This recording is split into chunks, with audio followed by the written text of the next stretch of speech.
নমস্কার, আমি অনুপ্রিয়া চলে এসেছি আপনাদের প্রিয় বিনোদনের খবর নিয়ে।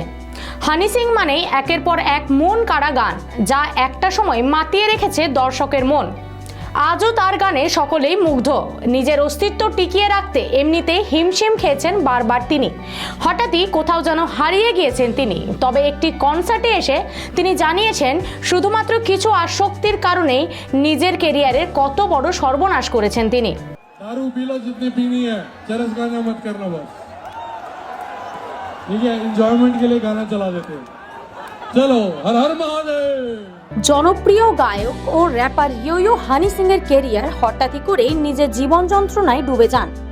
সেই সময় তিনি সাফল্যের চূড়ায় ছিলেন।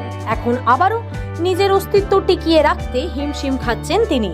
অনেক সুপারহিট র্যাপ গান গেয়ে ভক্তদের মন জয় করে একটা সময় গানের জগৎ থেকে হঠাৎই করেই হারিয়ে যান হানি সিং।